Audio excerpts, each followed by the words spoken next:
share this out. Get a little retweet there. Get a little retweet there. Happy Monday. Get that out of the way. Get my show notes back up. And we are live. Ladies and gentlemen, boys and girls, welcome to yet another Monday morning tech chat show. The show where we talk tech, get your week started off right. The SGGQA podcast, just a place for us to have a casual chat. Definitely like to interact with folks in the chat rooms for the various live streams that we produce here. Already seeing some people jump in on the Periscopes, on the YouTube. Some good times here. Good morning, Ronald Collins. Good morning, Renato Laporte. This is where we take a little time just to chat out some of the news stories from the week, from the weekend. Dig into anything that we think deserves a little bit more attention, and have a little conversation about it between the people watching and myself personally. I, of course, am Juan Carlos Bagnell, your intrepid host throughout all of these tech shenanigans. We're going to be talking about some Apple news. We're going to be talking about some VR news. I, of course, am going to dip into some politics because some interesting political things happened over the last couple days. And also just trying to feel out some of the stories that you guys have been sending me in via Twitter and some other platforms too. Some fun stuff there. A little bit of housekeeping to kick the show off. I got my proofs in. No, I haven't gotten them in. I've gotten my proofs sent for the Megapickle mug. So the Megapickle mug should be arriving the end of this week. I'm going to take a look at it, see if I like how the design actually looks when it's on a physical 3D cylindrical object. And if it looks like it's working, then Megapickle mug will be available to buy as early as next week. So definitely keep an eye out for that. I want to thank all the folks on my Patreon for helping me sort of crowdsource the design on the Megapickle mug. Really excited about that. Actually, while I'm talking here, I'll pull it back up. So the Megapickle mug was a labor of love from, and again, it was brought into this world via the folks on my Patreon helping me to talk about some other cool stuff. So that's the current design. It's really small in this live stream. A phone screen on one side with some pickles, and then more than just the mega pickles on the back at SomeGadgetGuy. I'm ridiculously stoked to finally have some kind of merch to offer. I've been very anti-merch until I found something that I thought would be fun, and it was kind of staring me in the face, and I finally realized, like, oh, well, I like that joke, talking about megapixels as megapickles, so we should put that on a mug, and now that looks like it might be coming to fruition. Gabaletta, Nat, Steve, Viball, Martin, Budgies, Parrots, Birds Breeding... Ed Modlin, how's it going? Aditya Anil, Rory. I've got a pretty full lineup of awesome people to chat with. Is the mug as big as your red coffee mug? No, the mug is going to be a regular sized mug. I am drinking out of my enormous. I don't know that I should be drinking out of this red mug. I think we might have gotten this mug as one of those, like, I think I sent a bouquet of flowers, or maybe it was a bouquet of chocolate-covered strawberries. I can't remember. Bouquet of flowers to my wife. And this probably really wasn't intended to be an actual coffee-drinking mug. So I probably shouldn't be drinking out of it. Steve DeRoche. Good afternoon from Montreal. All right, so two other little bits of housekeeping. I am super stoked to have finally finished my Creative K3 Plus USB audio interface. I've had this thing for a couple months now. I feel bad, but other things just kind of kept popping up. But it's always a nice homecoming for me getting back to audio recording tech. That's how I started talking about technology. That's what put me on Nokia's radar. And this one is a very ambitious little USB audio interface. If you've been looking at something for podcasting, for karaoke, for live streaming, for your Twitch stream, and you wanted something that was more than just some inputs and some outputs, Sound Blaster is making some pretty bold claims. This has auto-tune built into it. This has reverb settings built into it, sound effects built into it, and it can daisy chain with other units if you need more inputs, and it can also plug directly into your phone's 3.5mm headset jack if you want to take it on the go, and it's really sophisticated in terms of powering. a USB audio interface off of some kind of USB battery solution. That doesn't sound like it should be so hard, but if you want high quality audio and you're dealing with something like phantom power, being able to power, you know, a really nice studio grade mic or maybe a dynamic mic but with some sort of line activator, your power source is very important, and being able to manage USB power in converting that to 48 volt phantom power is kind of a big deal. So Renato Laporte, the auto tune test was cool. So far I've only gotten like 400 views on this video. This wasn't, I didn't expect this to be like a major review player for me in terms of getting my YouTube metrics up, but I was really nervous about that. You see, I did end up singing just a bar of Let It Go, and I was pushing publish on this video going, Disney's gonna come after me, Disney's gonna come after me, Disney's gonna come after me. So, thankfully, so far, I haven't been flagged with any copyright. I did get hit with a copyright for a video I produced, I want to say almost 4 years ago now. I can't even remember. It was like a Lumia versus HTC versus Galaxy speed test. And in one of the tiny little clips, I accidentally let audio play of something copyright. And so I got a little notification. You haven't gotten a copyright strike, but this video is now owned by whatever, and any advertising revenue is going to come to them. So I just pulled the video and I just made it private. I'm not about, you know, letting other people profit off of my work. I'm too cranky for that. So Rory, Disney will do a James Gunn on me. I hope not, seeing as how I don't work for them. Next week on the podcast, Mickey Mouse screwed me over from Renato Laporte. I'm really trying to avoid situations where I will be, you know, because I've already been airing enough of my dirty laundry in how some of these business deals and ad metrics and monetization problems have been going down. So I'm going to try and prevent any situation where where a major corporation and I have that kind of a falling out that I feel like I need to talk about it on camera.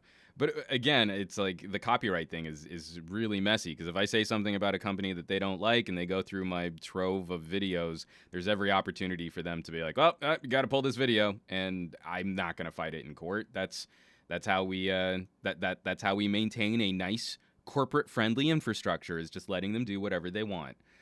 Steve DeRoche, we should rename this the Cranky Podcast. Ed Modlin, the Cranky 1000. Woohoo! In reference, I hope, to the fact that I have over 1,000 videos now, and last week's podcast was the crankiest, and where I also broke 1,000 videos. One other just little shout out, a little bit of housekeeping. This video's been doing surprisingly well. So 2 weeks ago, I talked about publishing my smartphone camera manual settings guide, tied in with my book, Take Better Photos, Smartphone Photography for Noobs. And it's a 17-minute video, but it's already been viewed around 3,800 times. So this is actually the fastest and the best tutorial video, the fastest viewed, the most viewed in the period of time that I'm tracking it. But this has been the most successful tutorial video that I've ever put out. So if you were out there helping me share it, I want to say thanks. If you weren't, maybe consider giving it a share.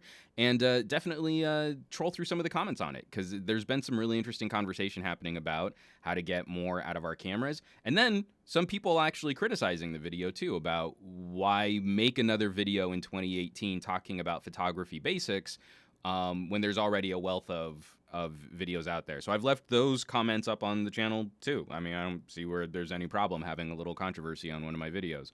So I'm really happy about that. I'm really happy to see that kind of interaction and that kind of viewership on a video. This is a video I hope will last for a while. Like, I hope the fundamental tenets of photography don't change over the next couple of years, because this should be a video that will continue to benefit people years into their smartphone ownership. So I don't know, hopefully it doesn't suck. So from Ruari, just get a P20 Pro and turn off Master AI. Incredible shots. I talk about why one of the reasons why I wanted to do this is the sudden influx of Auto Awesome HDR Unicorn Puke AI modes. So yeah, that's definitely, I think, something worth discussing when people pull the camera out of the box, or pull their phone out of the box, fire up the camera, and then try and use these features we're being sold on, like artificial intelligence. To be fair, I think Huawei does this AI thing better than most. So far, I've been most disappointed in LG for having some of the best manual modes. I'm not a big fan of what their camera software does when you turn on the AI mode. And then we go on from there. From Aditya Anil, you two get the jazz playlist in your recommended feed? Wow, YouTube is really pushing that channel to a lot of viewers.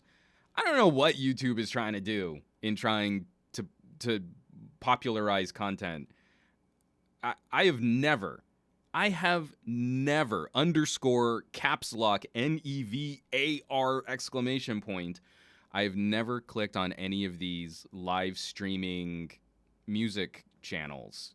So it's like a Google Hangout, but instead it's just a DJ playing music, and you can run a Hangout for like 8 hours, right?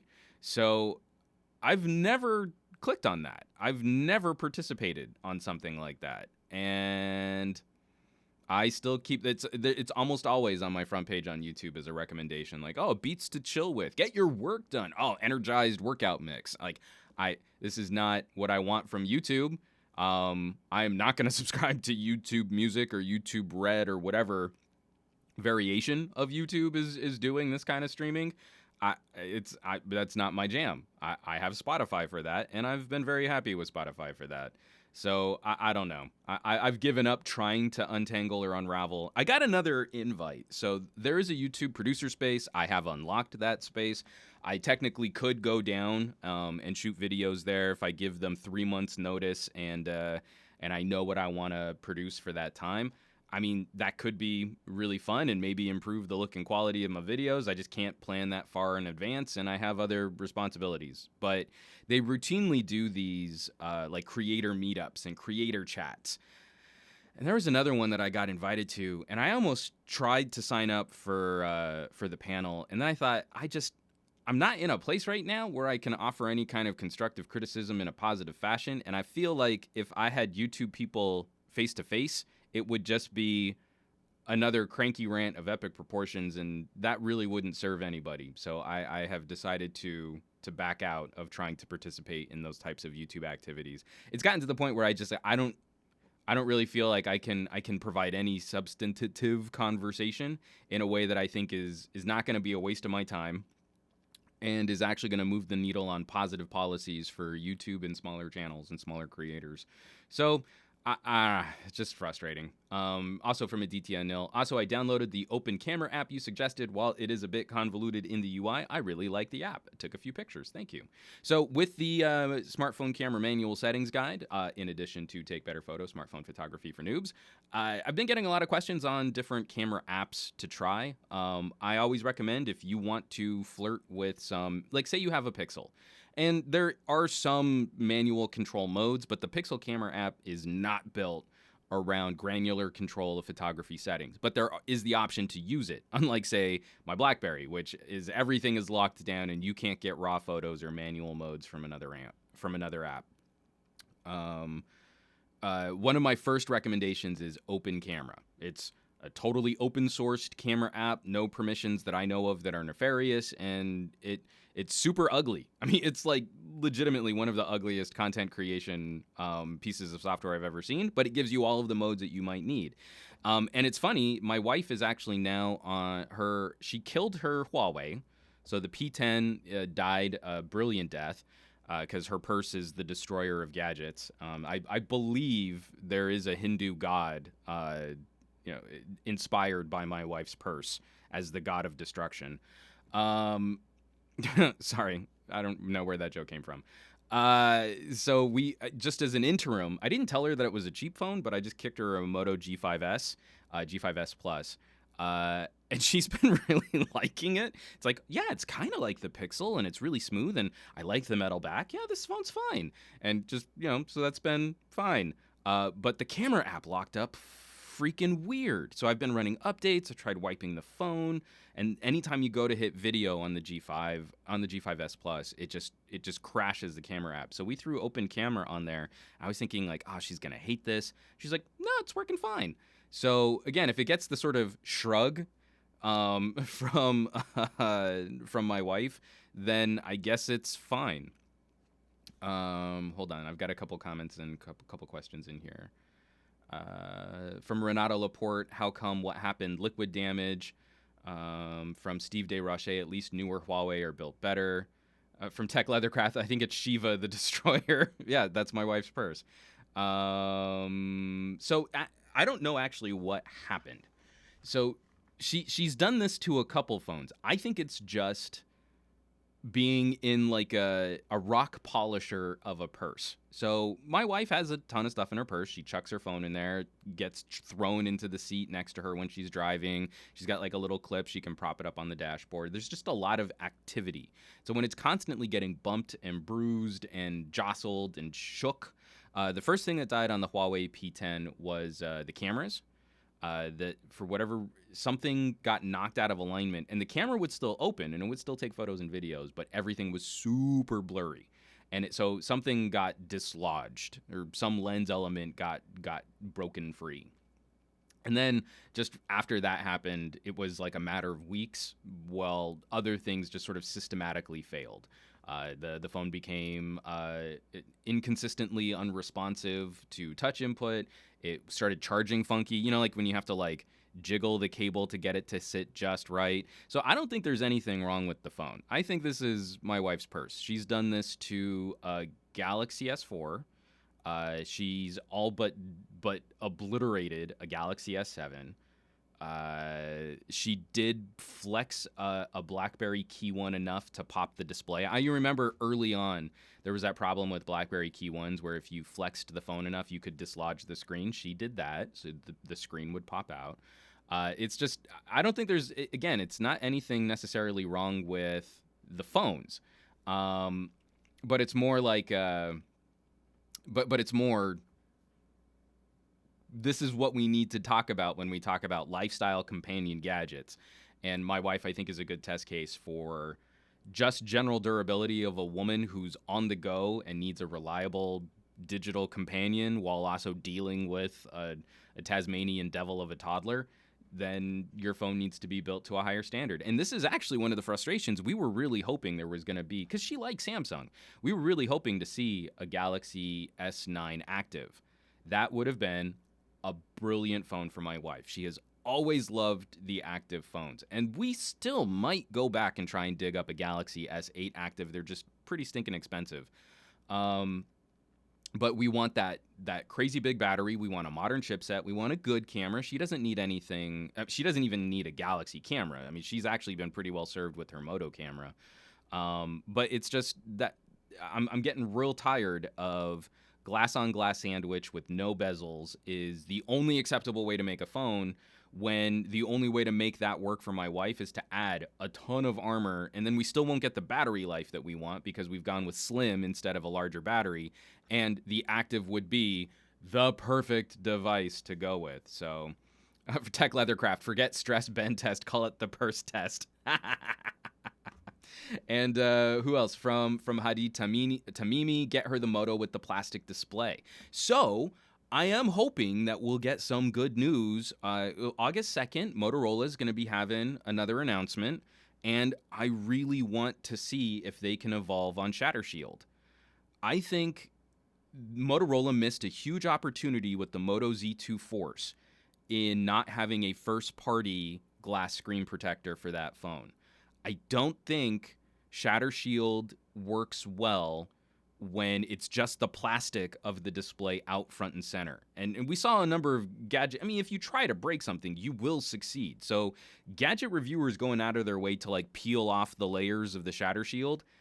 Yeah, if you intend on trying to damage it, you will damage it. But seeing as how she's really liked the G5S Plus, I think getting her something kind of flagshipy, something where we still have some kinds of bezels or some kind of support for maybe like a battery moto mod, something that we can snap on the back, give it a little back durability, and then just covering the front of that thing with some really nice glass screen protector might be a good setup. She hasn't busted a screen in a really long time. I think it was she had one of my review Galaxy S5s, and she was just using it as a backup phone, and she dropped it while we were on a hike. So that's not really normal usage for her. That's not really her, like going out of her way to damage a phone. I mean, that happens to anybody. Just that one-off, I accidentally dropped it on some rocks. But considering that the point of a Moto Z is to give you more potential drop in stress, flex, damage, resistance for the display, I'm hoping that something like that might be a good fit. So I'm fingers crossed that we see something really cool from Moto on August 2nd, because that would also be a nice little sort of review. I'm thinking of having her write up her experiences, not to do a video, but to do like a written text piece on SomeGadgetGuy, because she only just recently found out that the Moto she has is a cheap phone, and that she couldn't really tell the difference. Like, it wasn't anything in how she uses her phones signaled that that was a lesser device. So going up to that and giving her a flagship, I'd be curious to see what her thoughts would be, what changed. Like, going from a Qualcomm 625 to a Qualcomm 845 might not bring any substantial benefit to how she uses her phones. So we'll see. Farid, too bad the V10 is worse than a $200 phone today spec-wise.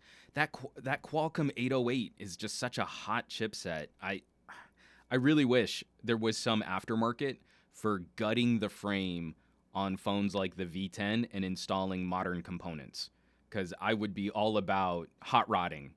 So again, like, this is what was exciting is we had the guys from Hoonigan, the Hoonigans on Newegg, and they're talking about, like, you know, hot rodding cars and building cars and rebuilding engines and customizing vehicles and really trying to get as much horsepower out of them as they can. They're building these simulators to do like racing games, like full roll cage simulators. And so they partnered up with Newegg to build the PCs to power those simulators.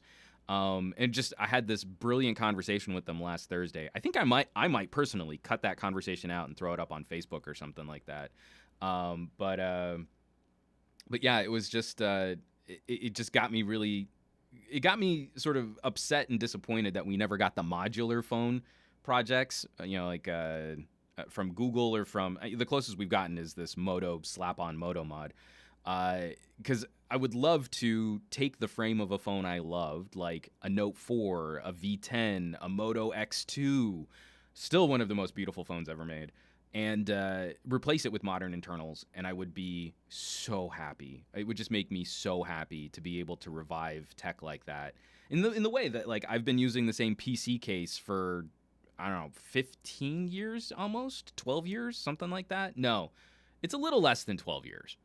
Because it's an NZXT OG Phantom case. But it's still a huge case with plenty of airflow, and modern components are fitting just fine. So I'm doing fine. I would love to be able to do something like that with the phone. But I digress. We have a bunch of news to get through. We should probably do some stuff like that.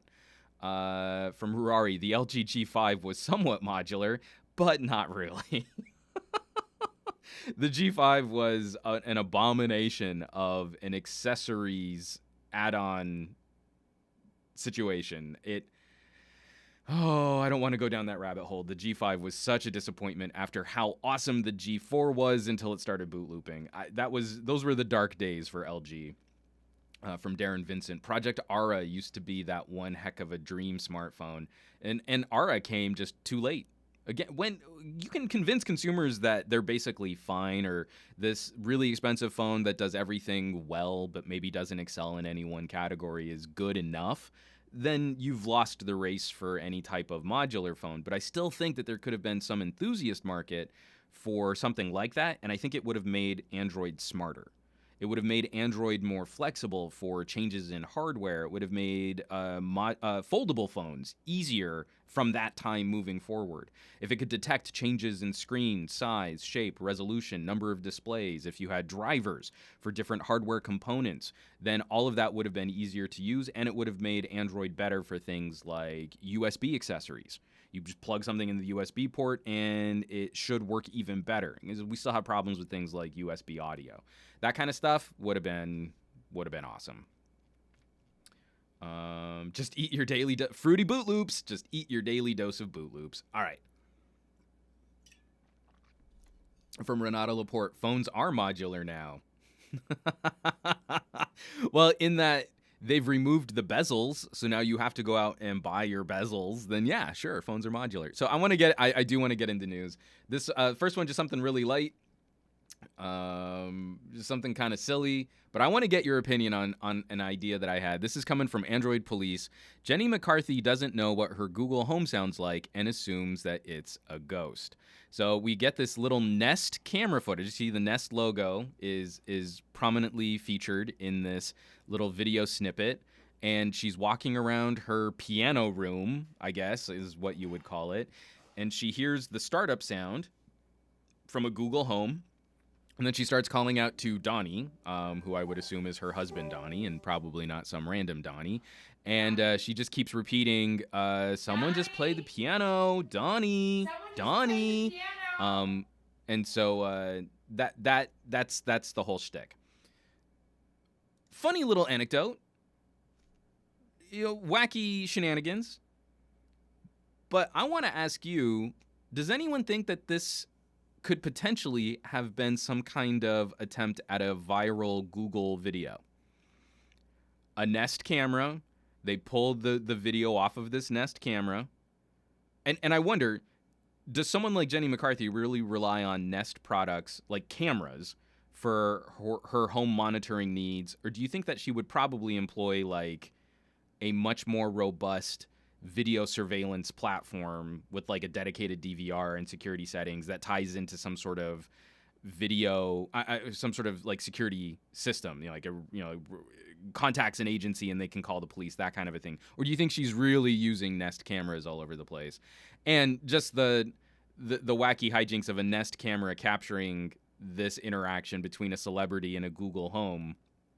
This to me is if I'm putting on my tinfoil hat, is veering into viral video wacky. Like, we wanted to do something silly. We've got a celebrity. We can point this out. And then there's this brand awareness between Nest and Google Home and anyone who might still think that Jenny McCarthy is famous or something like that. So that is my question to you. Do we think that this is some type of corporate synergy for a viral video, or do we think that this was legit, how Jenny McCarthy found out about the startup sounds on a Google Home? Steve DeRoche is putting on his tinfoil hat too. Jose Julio also thinks it's an ad. Renato Laporte, bloody hell, we have a piano playing ghost at home. So chic. Bring me my cappuccino and my croissant.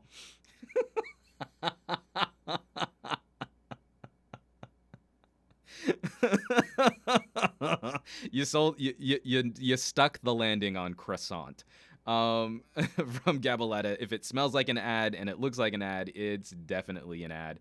And Renato Laporte, I don't believe this is legit. I didn't either. So people were sharing this like, oh, Jenny McCarthy is so dumb. I don't know why I did a French laugh for doing internet troll speak. That's just what happened there. Okay, we don't have to spend too much more time on this. I thought it was fake. It seems like the rest of you are probably in agreement with me because we are savvier tech consumers than the norm, and we can pat ourselves on the back in our tech superiority. All right.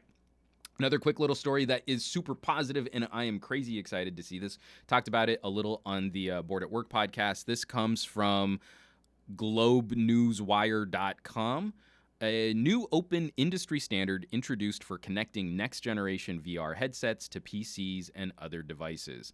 From the first paragraph, a new industry consortium led by NVIDIA, Oculus, Valve, AMD, and Microsoft today introduced the Virtual Link Specification, an open industry standard that enables next-gen VR headsets to connect with PCs and other devices using a single high-bandwidth USB Type-C connector instead of a range of cords and connectors. So, in these stories, I haven't seen Samsung listed. If anyone knows that whether or not Samsung is on board, I would be surprised if they weren't, given their relationship with Oculus, and Oculus is on board. And then also I think Samsung does have a mixed reality headset built on the Microsoft spec. So again, I would be very surprised if they weren't involved, but they're currently a pretty significant option in consumer-facing virtual reality. Also, it'd be nice if Sony got on board. I know their solution right now is more purpose-built around the PlayStation. But again, if consumers are going to encounter or experience VR, a PlayStation is a pretty sizable platform for them to encourage that. So, Sorry, I just saw Hadi Tamimi. Parents in the 90s, don't sit too close to the screen. And then I'm going to add, kids today, hold my beer. Or I should say kids today, hold my root beer. No, this is actually a pretty big deal. So when I have a little Acer mixed reality headset because it was hella cheap, and I actually don't have room anywhere in my house currently to properly mount sensors and utilize the awesome prowess of VR for a Vive. I really want a Vive Pro. So with the little Acer headset, I was actually pretty happy that it was just 2 plugs: HDMI, USB-A, and then on the headset is a headphone jack, so I can plug in my own headphones. I thought, hey, that's doing pretty good. I don't have like a breakout box, or I don't have any kind of funky cables tangled up. But in using it, there are still some situations where, even just those 2 plugs can sometimes be a little inconvenient, and going to USB-C could be pretty awesome. The only thing that's concerning is how this will be finalized and implemented, because they just say we're going to connect all of these cables into one USB Type-C connector, but it doesn't say that this is going to be USB spec. So it's not like USB 3.1 means that you can connect displays and data devices and all these other things.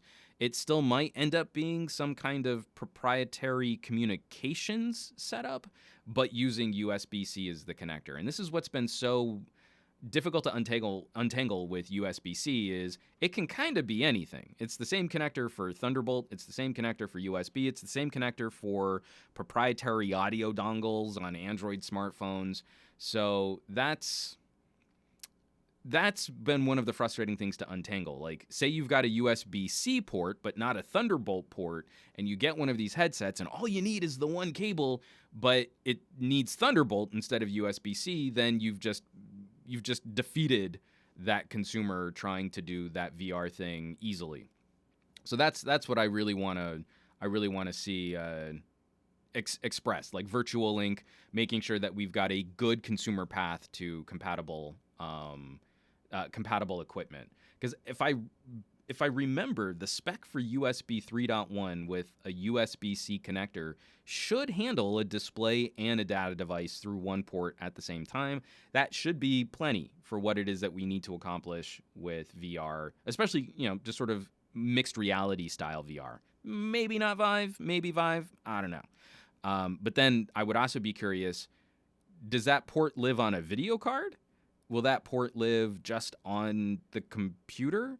How do you utilize the graphics output of a high-end GPU? Like, are you going to have to route an output from the GPU and a data connection from the computer into one plug that can then plug into USB-C? So many questions. I don't know how this is going to work at all. Oh, now I'm all disappointed, because I was starting this out as a positive story. Like, hey, we actually have a proper specification. We have movement. This actually is a good move for VR, having companies working together and not trying to compete by reinventing the wheel. Now I've asked so many questions that I don't even know which way is up. From Ross Nelson, USB-C has been a disappointment on loads of devices, but the fast OP has created dash charge, using it as a breakthrough. I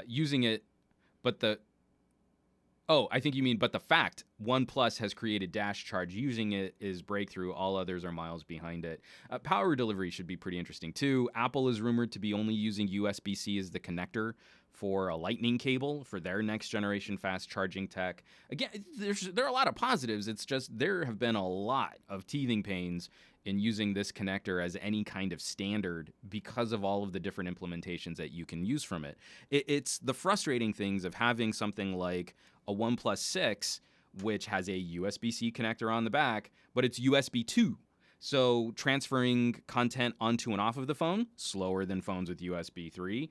And there is no support for using my HDMI output. So this little HDMI adapter, I plug it into my OnePlus 6, and nothing comes out of the phone. It even took me a little while. Like, they've purposely deactivated USB storage, which to me is ridiculous. But then you turn around and you have a phone like the BlackBerry, and if you want to run a presentation off of this to a TV or a projector, you just plug in my little adapter cable and you plug in an HDMI, and you can even charge off of that adapter too, so you don't have to worry about your phone dying, and you can then just do everything you need from the screen. It's really silly, the different implementations that we've seen for things like that. I think it's most obviously expressed in audio. Not all USB-C audio dongles are created equal. Most are proprietary and locked to an individual type of phone. But then you have something like the Pixel audio dongle, which is actually pretty decent and will work on a laptop, will work on a desktop, will work on any other phone that will accept the USB audio input-output. And that's progress. That's where we want to go. I want to see Sennheiser take that and make their own DAC into a USB-C connector and use that to properly power their headphones. So if I want to buy an incredible set, like, the most expensive headphones that Sennheiser has to offer, I want them to give me the tailor-fit solution to properly drive those. Because if I can't plug them into my phone, then that's kind of a major aspect of listening to content on the go, and that would be sad. Lots of comments on this.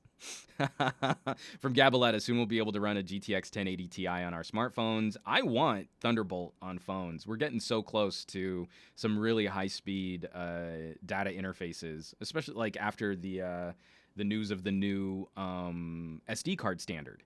If we get that kind of speed from data transfer speed on SD cards, then it would be awesome to have the equivalent of like a 4-lane PCIe connection on all of our phones. Okay, so lots of comments here. I'm not going to be able to get to all of this. Renato Laporte, the G7 doesn't support video out as well. Why? The V30 does this so well. The G7, again, it's this artificial separation between the huge content creation powerhouse phone and the general all-rounder consumer flagship. Why make that difference? Why do that? It makes zero sense. And I still have not encountered a wireless solution which works for anything, which works for any kind of consistency. It's just so frustrating. So if you're looking at things like, I did one, it was super silly, but I did a game stream with Exiled Kingdoms. It's this DOS-era graphics RPG. And I was going to run that from a OnePlus 6, but the OnePlus 6 can't do any video out. So I was looking at YouTube gaming. That didn't work.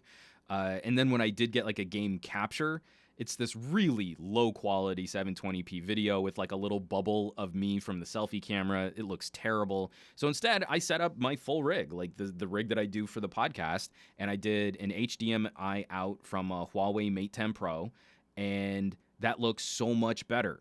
So I've got an Elgato capturing a true 1080p screen grab of my Huawei with my nice camera doing the little insert for me to be picture in picture, and it's so much better. I until I can get that on a phone, I'm gonna be super cranky. And can get more of that on a phone, I should say.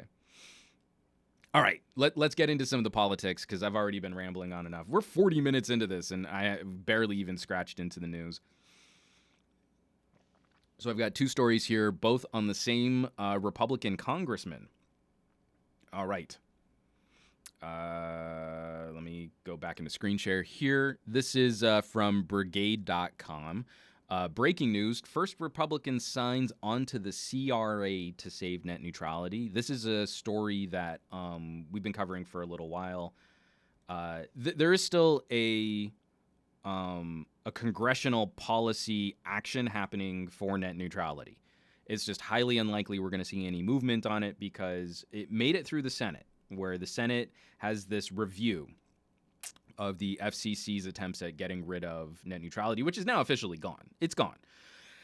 But our political system is so complicated and bureaucratic that there is this sort of back channel end run that we could use our Congress our Senate and our House of Representatives to walk back the changes of repealing the open internet order, and it made it through the Senate, and everyone was, huzzah. And now it's probably going to die in the House of Representatives in Congress. Even if it makes it through Congress, it then still has to get signed off by the president, which is also highly unlikely. But one of the reasons why we were so down on Congress moving this was because this is largely a partisan issue, even though most people, Republican, Democrat, liberal, conservative, to the tune of something like 80% of the population, whenever polled on topics like net neutrality, are in favor of some type of regulatory action like Title II or like net neutrality. This is kind of interesting, or at least, if not kind of exciting, because this is one of the few Republicans who has actually been speaking out and standing up for net neutrality.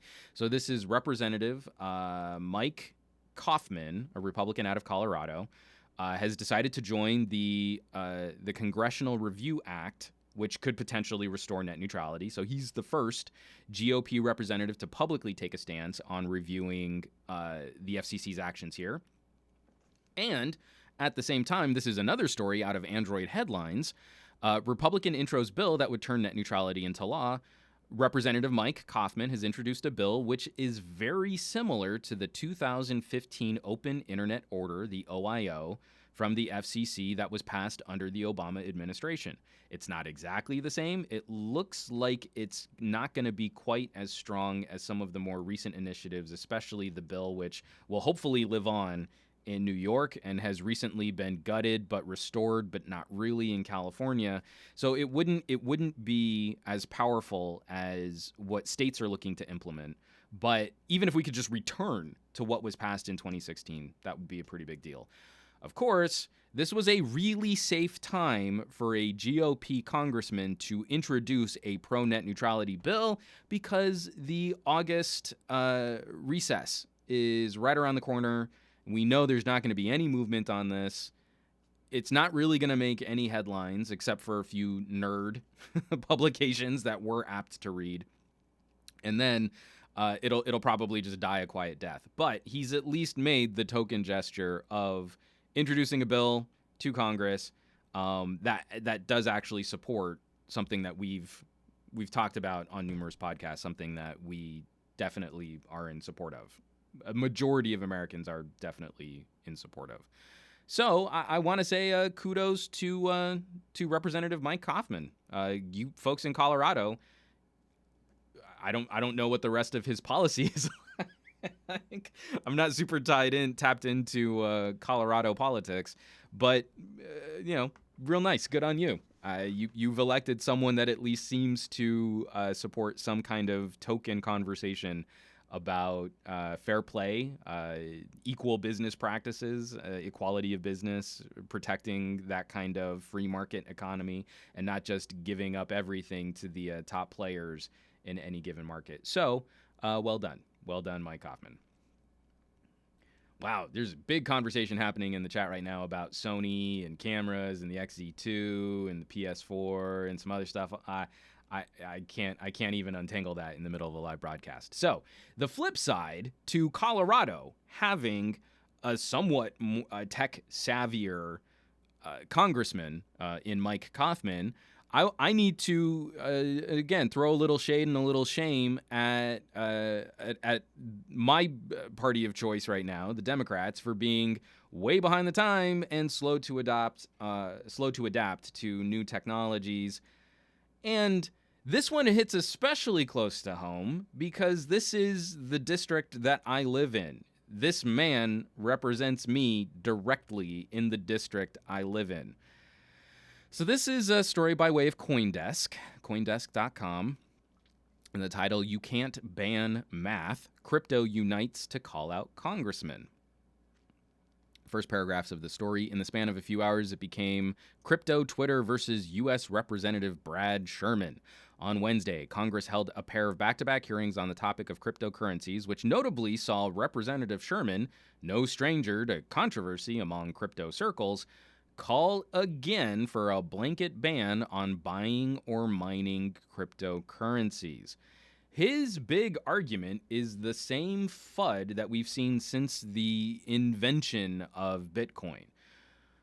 Oh, these cryptocurrencies are going to be used for illegal activities, so they need different kinds of regulatory oversight than cash, which is also hard to trace and can be used for illegal activities. The funniest part of the story is very shortly after him yet again throwing this if you catch any of the video clips of him during this committee meeting, we don't see a representative asking questions in earnest. We see yet another politician grandstanding to make his point, asking questions, interrupting the person trying to answer the questions, and then being sort of proud being sort of proud of his willful ignorance. Throughout this committee hearing, we've got elected officials holding up flip phones, everyone in a race to talk about how proud they are that they're not super hip or tech savvy, while they are the ones writing policy that will affect technology. And Brad Sherman has become a face of this. So I will be trying my best to see if we can find a challenger for Brad Sherman, because I don't feel he represents our interests. I don't feel he is in tune with what a juggernaut technology services are. And when you stand in the way of technological progress, you're not really keeping people safe. Instead, you're making everything more dangerous when the rest of the world moves on with these types of technologies. Made all the funnier that one of his major campaign contributors, someone dumping a lot of money into his reelection, is a company that processes credit card payments, which was also found to have engaged in some less than legal activities around gambling. The very things that we're upset about crypto for. And I don't know if it's real. I don't think it is. But one of the services that Brad Sherman was speaking out against dug up this information that a campaign contributor was engaged in illegal financial activities and started publicizing that. And then there's a screen grab of him sending that crypto company just a direct message, a private message, just saying stop. Which I don't know if that's real. I don't think it is, but if it is, it would be yet more proof that this guy doesn't get anything about how the modern world works, and it's time for him to go. In my limited political sphere of influence, I used to live in Henry Waxman's district, and that was really cool. For a lot of technology issues about 10 years ago, I would send emails. I would send letters. Emails, not letters. I would send messages to Waxman's office. I would get some sort of form reply. And occasionally I would get a staffer reply. And once I actually got a reply that was signed off by Waxman himself. It was for a bill that was co-sponsored by John McCain. I think it was called the Broadband Consumer Choice Act, which would have done everything in its power to remove choice from any market and would have helped further, at a federal level, set up local monopolies for companies like Comcast to benefit from. And I sent him, here's information about where the United States stands, how much, consumers spend for the internet speeds they get. We're already falling behind. We have so many problems with infrastructure, and this would be a huge problem for competition, which competition is the only thing which really seems to improve actual connectivity, speeds on the ground, and pricing. Anytime we've given a major ISP or cell phone carrier a de facto monopoly over a municipality, service is poorer, service gets more expensive, and then those people have no choice. You can't vote with your wallet when there is no other choice. So this would have been very frustrating, especially when you remove the ability for a city, a state, or a municipality to make their own publicly funded initiative, and which, again, this Broadband Consumer Choice Act would have made it basically impossible for an experiment like Chattanooga to succeed, where they've got gigabit internet for $70 a month, and the Department of Energy is getting amazing information on what the next generation of America's energy grid could look like. Again, if you're against those kinds of initiatives, I think you're against America and that you hate our country and you hate our freedoms. So anyway, I actually got back and forth from Waxman's office, and that felt really good. Like, I was giving them information, giving them well-cited information, giving them links to more information, and getting replies from that office saying, like, okay, this one person who lives in our district at least isn't a total idiot. I've sent several messages to Sherman's office, and I've gotten zero reply. I don't even get form letter replies. I don't even get some token kinds of participation. I've called on him to support initiatives like net neutrality to the tune of crickets. Now I would love to send him messages on things like what blockchain technologies could mean for the future of protecting content and copyright, for sharing information, for democratizing information. But why? This is obviously someone who is proud of the fact that he doesn't understand the future of technology. So I'm getting a couple replies on stuff like this. From Joel J., really fronting the libertarian side, reasons why we need libertarians or younger people in Congress. I will say younger people, I'm still not on board libertarianism, if only for, one, there are so many different flavors of it. You get 10 libertarians in a room, and I think they're all going to have very different ideas on what libertarianism is. And then you also, from Joel J., Austin Peterson accepted Bitcoin donations for his Senate candidacy in Missouri. Austin Peterson is kind of another example of, I want to run as a libertarian. Oh, that didn't work. Now I'm GOP. And playing that moving target or moving goalposts game. He was still mostly libertarian, kind of in like a Rand Paul kind of way. But that also means that you now have to have that party affiliation. The whole dream of really pushing libertarianism would be having another opportunity, a challenger to the two-party system. It's why I'd love to see social democrats split off and kind of form another party. If we could have a four-party race, that would be kind of exciting. But no, my big problem right now with libertarianism is we need corrective action before we can really employ free market ideals. I completely agree with the sentiment. If we had better competition, we probably wouldn't need regulatory initiatives like net neutrality. But if you gut regulatory actions like net neutrality first, then you really haven't solved the problem. If you gut government as a regulatory body first, then all of the companies that are the winners right now just get more powerful. And so then you never get to the free market, which libertarians would be in favor of. And that's a major problem. So we have to do something which is very anti-libertarian in having government actually fix some of the problems that government has created. Especially at the local level, with all of these state laws that prevent competition or prevent community-funded broadband initiatives. And then we also have to address some of the problems with free market.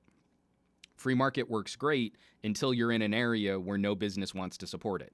So if you're in rural Appalachia territory, what do? If no company wants to deliver 21st century data connectivity to you, then how do we make them do that? We can't if we're really following a more libertarian ideal towards that kind of free market policy. If no company wants to support that area, then are we to say as a people, oh, too bad for you, I guess you need to move? I don't feel like that's the right solution. So I can't fully get on board. But what I do like about libertarianism is the same thing that I like about sort of social democrats. Not democratic socialists, but social democrats. Not the People's Republic of the People's Judean Front, but the People's Front of Judea. When we see social democrats really fronting for, an aspirational idea of how our society could function, that's what I like about libertarians. they actually do stand for something, and it's for celebrating the worth, the value, and the product of the individual. And then social democrats are the bookend to that. They judge a society by how it treats its lowest members amongst their ranks. That's aspirational. The current flavor of sort of corporate Democrats and GOP don't reflect really trying to celebrate the most positive aspects of their movements. Instead, I think they've kind of descended into the ugliest area of everything that, you know, liberal and conservative politics has to offer. So, that's enough talking about direct politics. It's just super frustrating living in California, where we're supposedly super liberal, and having to follow stories like Brad Sherman can't figure out how crypto works. Or also the same thing I talked about a little bit before, our SB 822, our internet net neutrality bill, getting gutted by Assemblyman Miguel Santiago. Like, I'm not going to vote for a conservative to fill these seats. Like, I don't think that would even work. So now I've got to see, is there some way of fronting another liberal competitor, especially in our screwed up election process, our primary process, to try and get these guys out? Because they're doing way more damage to the future of our economy, the future of our infrastructure, by being weird, stodgy, well, I don't think we need strong net neutrality. I just want a bill that I can pass, and the only way to pass a bill is to make sure that AT&T thinks it's good, so I'll cut all of the net neutrality provisions out of it, and I'm Miguel Santiago. I'm pretty sure that's how Miguel Santiago talks. Brad Sherman, I'm sure, probably speaks like this. I don't know. This is not the right podcast for me to do impressions of politicians that nobody's ever really heard from or seen. So,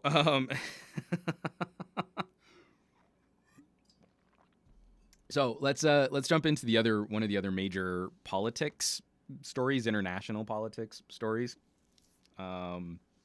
This is this one's from the Register. I also wanted to talk about Google's reply to this story. So this is from the Register. Fork it. Google fined 4.34 billion euro over Android, has 90 days to behave. And this is from the analysis of the Register's article. Excuse me. What convinced the European Commission that it had a Microsoft-scale competition problem on its hands with Google isn't a mystery. Google engaged in a carbon copy of 90s Microsoft-style tactics.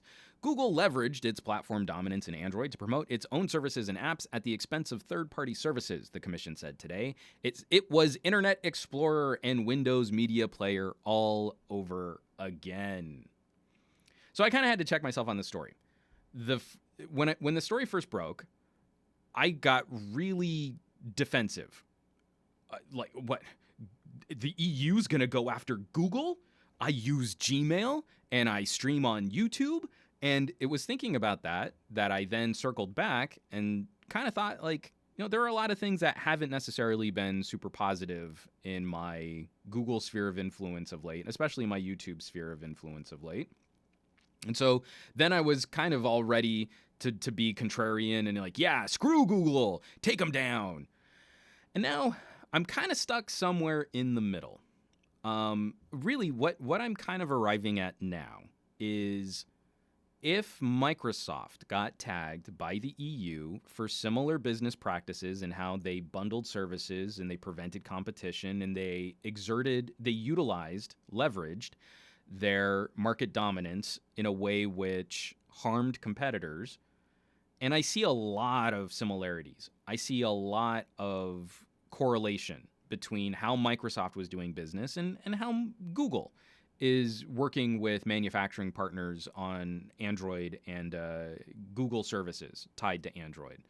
So now I kind of just feel, if we tagged Microsoft for similar business practices, then we need to tag other companies for similar business practices. If we're going to make an argument that a near monopoly on the types of services and products that consumers are apt to use before Windows dominating PC sales, today Android occupying a substantial portion of the smartphone market, then we need to at least remain consistent. And so that's the main thing that I'll say. there's a big headline in the size of the fine, and Google's going to fight it, and their lawyers will probably either cancel it or whittle it back. But in the interim, we've at least started a conversation on privacy, data, products, services, and what does it mean to be competitive in this market. I've got a lot of comments in here. Mr. Tech, the EU is falling apart.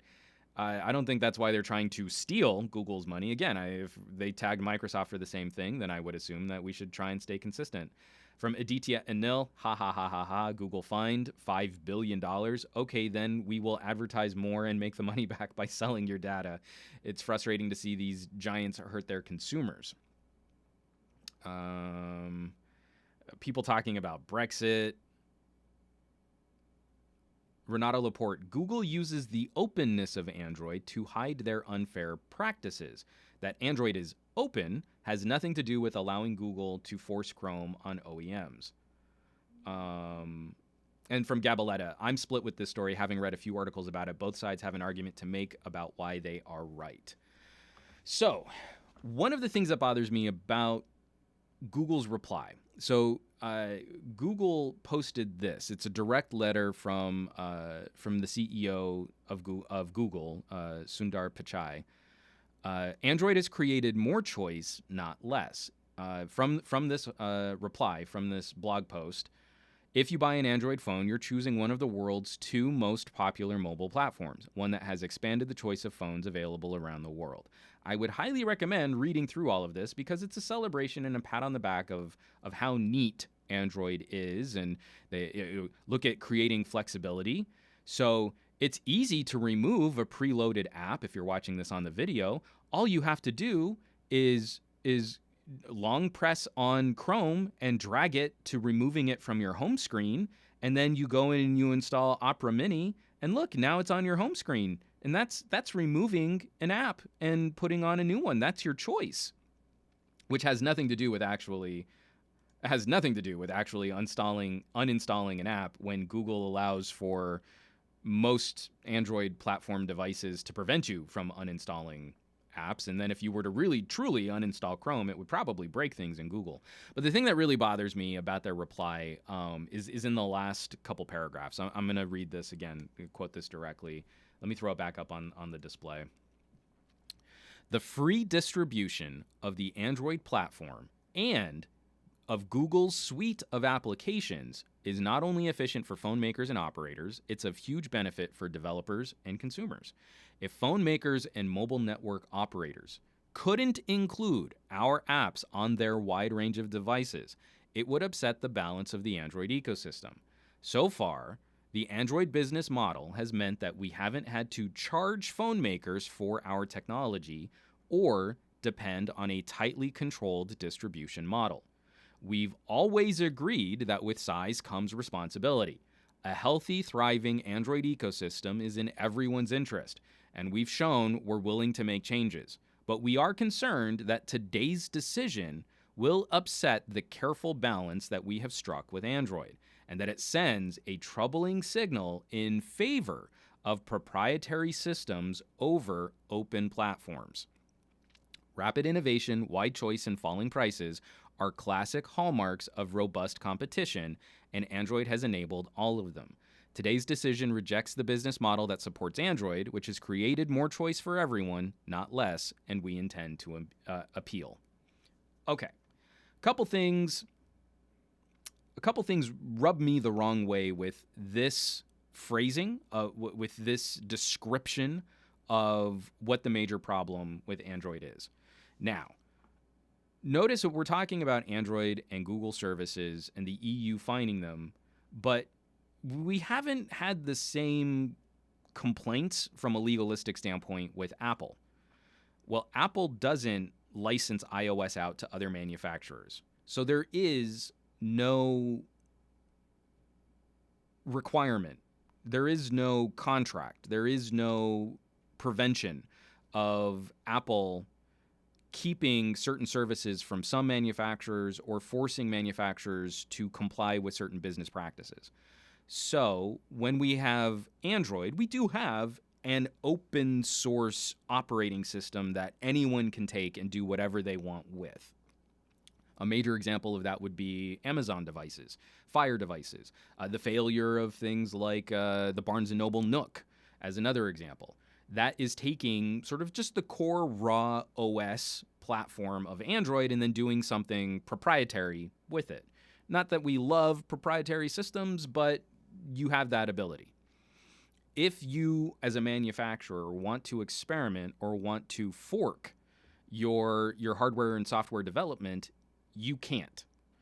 That's part of the problem, is Google has an arrangement with their manufacturers of preventing the forking of Android.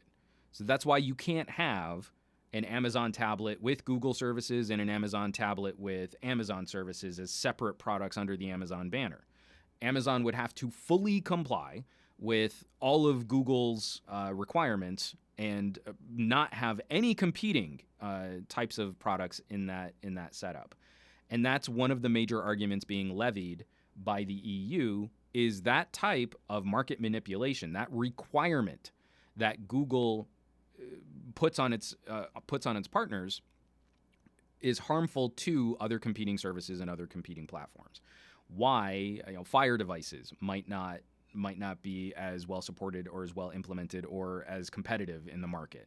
Why Amazon tablets, Barnes & Noble tablets, why these other products seem to have these barriers to entry, and why certain products and certain services won't work on those competing platforms. The current sort of toddler kindergarten fight between Google and Amazon over Chromecasts and Fire Sticks, and will YouTube work on an Amazon device, and will Amazon Video play on a Google device, is sort of emblematic of the ill will between these two companies over how individual services are used as bargaining chips. And when we say an individual service, that means consumers. You are a bargaining chip for Google against Amazon, and you are a bargaining chip for Amazon against Google. You and me, we are stuck in the middle as these two mega companies battle each other out in courts and in the marketplace. We are the product. Because that's another thing, too, when they talk about when Sundar Pichai talks about the Android business model has meant that we haven't had to charge phone makers for our technology or depend on a tightly controlled distribution model. Well, we've seen Google is trying to rein in that distribution model. They are putting more and more restrictions and requirements on their partners. They should, a lot of these should be for the consumer's benefit, like faster updates. Well, if you want faster updates, then you need to put more pressure on manufacturing partners to work within your system of updating products and services. That also comes with preventing manufacturers from using accessibility features the way they might want to, or preventing manufacturers from using what was the other one? Or background services in the way that they might want to. Again, generally, as consumers, we might say, well, that should be a benefit for people owning these phones, but that's also Google getting to have a lot of influence over how other manufacturers build their products. And that's what the EU is driving at. So when Huawei finds holes in Android, that starts to run up against the barriers of what Google might place as a limit on Huawei's ability to augment or alter Android and still get to use Google's suite. And we've seen more and more of Android is getting peeled off of that core operating system and is getting updated through the Google Play Store. So the difference between a fully fleshed out Android device with all of the Google services running and AOSP has never been wider. The difference between a functional operating system or an actual platform of data and services that a consumer would want to use, you would not want to use AOSP in its raw state. It would take a lot of development to improve upon just that standard operating system. So this is the last thing. It's frustrating because this is not really emblematic of what's going on with this fine. We are concerned that today's decision will upset the careful balance that we have struck with Android, and that it sends a troubling signal in favor of proprietary systems over open platforms. That's not what's at stake here. Yes, Android could be forked into more proprietary solutions like Amazon tablets. That could be one result of this situation. Or it could just be your individual Android device is opened up a little bit more for other competing services, where if you want to use Outlook instead of Gmail, that there is like a Rolodex of apps to install from the manufacturer at the time that you turn on your phone. Similar to what we were doing with Microsoft in the Vista era, where you would, in the EU especially, you would fire up a computer and you didn't even have to use Internet Explorer to go and download Chrome. A little banner would pop up and say, hey, what web browser do you want to use on this PC? Firefox, Chrome, Internet Explorer, Opera. And you would click on one of those and then it would install what you need and you could take it from there. That's similar to the situation that we find ourselves in today. Is maybe you don't want to use Google Docs and you want to use Microsoft Office. Maybe you don't want to use Chrome, and like me, you've shifted over into Firefox for a lot of your desktop and mobile browsing experience. Maybe you want to use Bing search because they're trying to bribe you with Amazon gift cards. Out of the box, it shouldn't just be a foregone conclusion that every single service is going to be a Google service and that's the only way to use this Android device, and that you as the consumer have to go out of your way to find alternatives that you then can't really uninstall or block. Like, they're always permanent. You can kind of disable some of them, but then your phone is going to prevent you from really truly uninstalling software that you don't want to use. So from Mr. Tech, why is Samsung allowed to put all their apps on their devices? Well, every manufacturer can sort of pre-install bloat. But what we're talking about are how is the user notified as to what is the default? And then when we're talking about those types of competing services, let's not forget that has been a major sticking point between Google and Samsung. It's just that Samsung occupies, 70%? 80% of the market? Something like that? I don't even remember what the numbers are. Oh, wait, no, that might be United States. In the United States, it's 80% of all sales are Samsung and Apple. I don't remember what Samsung is in the US, but I want to say it's something like really, really high, like 70 or 80% of Android. So when we're looking at that has been a major friction point between Google and Samsung in trying to rein in your most popular, and because these rules are not evenly applied. If you had someone who was occupying 80% of the sales of your platform and you try and rein them in, you're going to fight a very different kind of legal battle than if you were trying to work with like Essential. And it was like Essential didn't even bother trying to do that kind of manipulation. No, we're stock Android. We're great. From Mojdaba Nagavi, I've totally butchered your name. That's why I miss Windows Phone. You could uninstall anything. And again, Windows Phone, they proactively were fighting that stigma of losing for Windows. Like, there was something on your phone, you didn't want it, you uninstalled it. The phone came pre-installed with Facebook, you want to get rid of it? Cool, do it. I really do miss having that too. So I think a part of this isn't why does Samsung get to install their services? It's Samsung is forced to pre-install all of Google's services, and then they're allowed to also clutter up the experience with their own proprietary services. What I'm saying is, if you fire up a Note and you want Samsung's email client and Samsung's messaging client, but you want Google Calendar and you want Google Camera, not Samsung's camera, we should be able to say the first time you fire that up, here are your options, like out of the box, as sort of some type of solution, and then not have to worry about conflicting services all pre-installed on the same device. Kind of like what Microsoft did with web browsers. That's kind of annoying, and it's really complicated.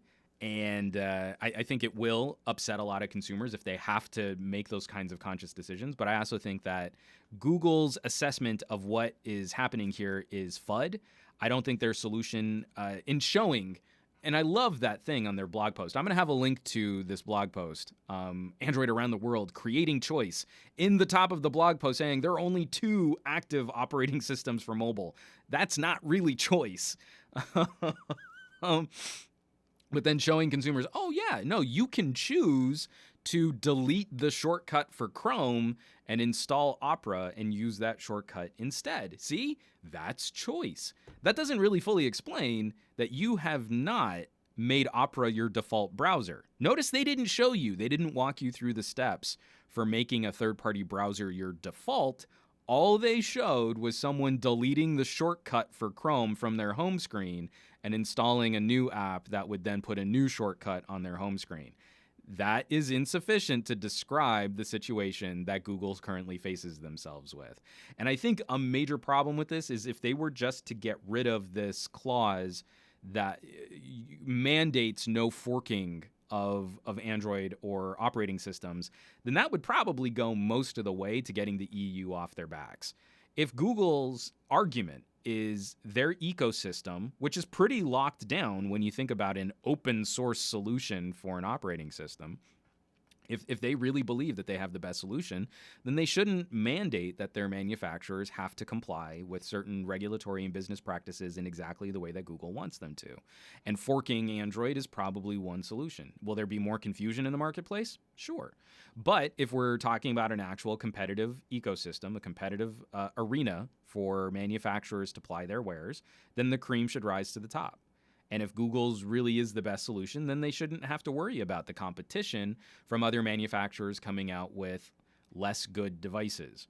So that to me is a major part of this from an EU regulatory situation. Isn't just, oh, Google bad. It's they're exerting their market dominance to do some things that we should be wary of. We should have been wary of a couple years ago, but that we definitely need to be concerned with today. And then we'll see how that goes. Mr. Tech, Google should boycott the EU. Sure.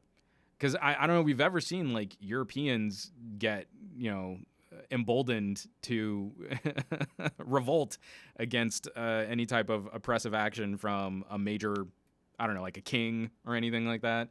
They actually do take to the streets to protest things. I think that would be a boon for, I don't know, Apple. I don't think that would really win. So, last little bit of tech news that I kind of wanted to chew through here. Some Apple news. Let's see. Let's get this back up here. Okay, moving right along. This is from Yahoo Finance. Apple fans are returning their new MacBook Pros that cost a minimum of $2,800 because they can't reach the advertised speed. So this has been an ongoing story. Apple introduced a Core i9 MacBook in the same thin form factor as their other MacBooks, and people have been going through trying to test this and seeing some pretty terrible performance when you're, especially I think most of these tests have focused more on Adobe software, so like Premiere Pro rendering. We're seeing some crazy thermal throttling, and this has been really aggressively discussed and chewed into on Reddit. And so even this article from Yahoo Finance brings up a bunch of Reddit quotes and some subreddits that are digging into some of the more specific performance applications. Doesn't seem to be as badly throttled when using Apple software. So if you're editing in Final Cut, people anecdotally have been saying that this seems to perform better. But a lot of people have been pointing to even just stock clock speeds, stock voltages, that the i9 is having problems reaching that kind of core performance that you would expect from slapping a Core i9 label. From Renato Laporte, Linus got it to thermal throttle with Final Cut with a 4K H.264 export. Okay, yeah. There just seems to be this new flavor of anti-Apple fanboy that's kind of taking place right now, which I think is really interesting. It started with Snazzy Q and with Linus talking about their poor experiences in dealing with Apple on 5K iMac Pros, and now there's like another push here where a lot of the things that we might have forgiven or overlooked on Apple in the past, unacceptable now. Then I think it's just kind of an interesting turn in how Apple conducts itself. And then also, to what degree do tech enthusiasts feel that they can add to the discussion or or influence a manufacturer's behavior. So this is kind of one of those things that I'll be very curious to see how it plays out. Apple doesn't really do things like this well. Major platform shifts, new technologies, first-gen products always seem to have significant issues over more established product lines. And I think it's one of the reasons why, especially for Macs, they are so conservative. Because they're not making a ton of money on Mac OS products, so it doesn't make sense for them to rock the boat too often. If you use Final Cut or you're in the Apple ecosystem, you just are stuck with 3 to 4 years in between refreshes on major products. So you used to have an echo chamber of Apple enthusiasts that would defend Apple, though, and right now it seems like some of the more tech-advanced Apple enthusiasts are starting to backlash. I think this is the right time for Apple to weather that storm, though, is because the enthusiasts have never been weaker. Like consumers don't really care what we have to say about products because we're techie snobs and we're not really, we're too nerdy for them to care what we think about just general consumer electronics. Oh, someone had a problem. You're a nitpicky internet YouTube nerd. Well, I'm still going to go and buy my MacBook because Apple makes best products, and I know they do. And some nerd isn't going to tell me not to buy a Mac. So this is the wrong time for internet creators to think that they can rise up and school Apple. So I'll be curious to see how this plays out. It's not good to have enthusiasts in an echo chamber that used to be supporters of your products talking about how poorly they perform, but I don't think it's gonna appreciably move the needle on general consumer buying patterns. I think we'll probably see the similar kind of sales mechanics whenever there's a MacBook refresh.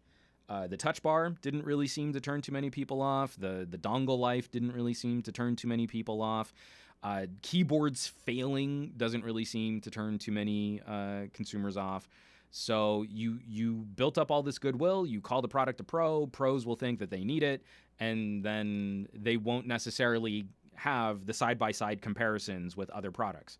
So someone who buys a $7,000 MacBook Pro isn't going to put it right next to a $3,000 Surface Book and think, oh, well, now look, my Premiere rendering isn't as good. They're just going to go with it and think, oh, well, this is the most powerful machine that I could buy, so this is the standard of performance, and anyone else would probably be below my MacBook. I'm just really frustrated because if they just added a couple millimeters in a new cooling design, this wouldn't have been a problem, but then you couldn't have your super sleek, sexy, ultra-thin MacBook. I would love to see Apple return to a slightly thicker chassis for an i9 and then build in a nicer hardware keyboard, but that's not the jam. So I see Steve DeRoche. I feel like I'm listening to Luis Rossmann all over again. He is like really hardcore. Apple screws consumers over. I have definitely been, I would say, more than influenced by some of his commentary, because one of the things that we're going to talk about next is another problem with MacBook design. So it bothers me when you call something a Pro, a MacBook Pro.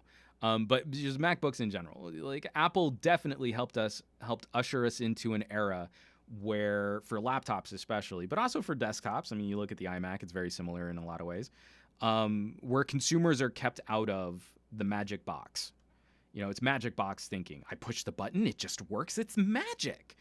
And we've kind of raised an entire generation of Apple consumers to believe that machines should be glued shut and that you shouldn't be able to do anything to them that Apple didn't do for you at the time of purchase. So even after you purchase the box, you can't do anything to it to make it better, which I have a problem with a pro designation on a product. Professionals have changing needs over time, and they should be able to do things like upgrade stuff.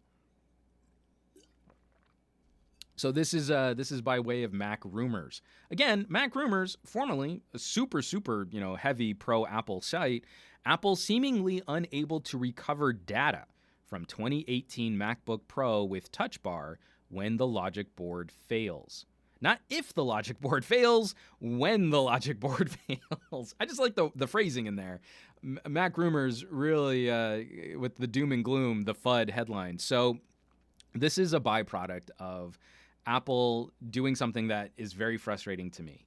According to Apple, the best way to implement things like RAM and solid state storage, and to keep the chassis slim, to keep everything running cool, is to solder those components into the logic board so that you cannot upgrade them. That's the best way to do this. If you've ever cracked open a PC and you've seen sort of like a new M.2 connector, this does not take up a lot of space.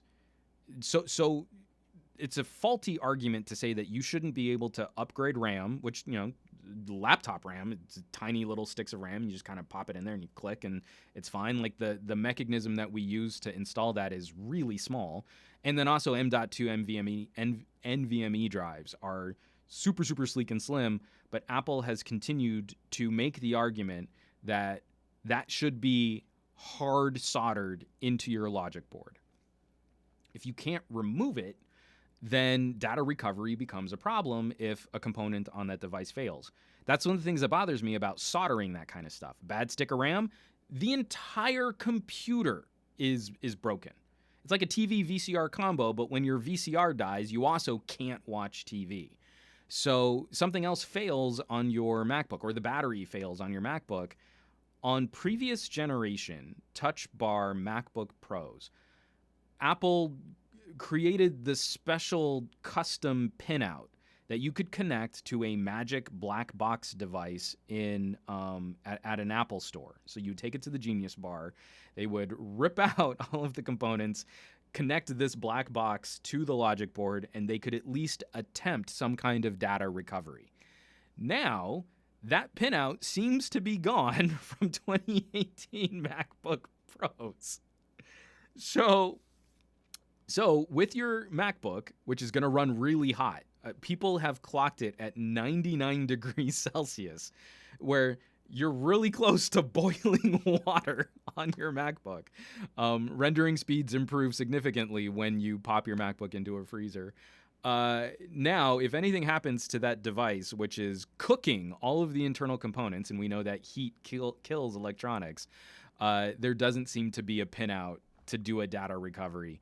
And it's cracking me up that people are defending this, that you should just employ backups. Why aren't you backing up your data? You should have, a time machine on a hard drive, and that's how you back stuff up. Or, I wouldn't want anyone to be able to get at my information, so I want it all properly encrypted, and that's the better way to do it. I don't want anyone to be able to get info off, and I'd never have to worry about my MacBooks ever failing, so that's the best way to do it.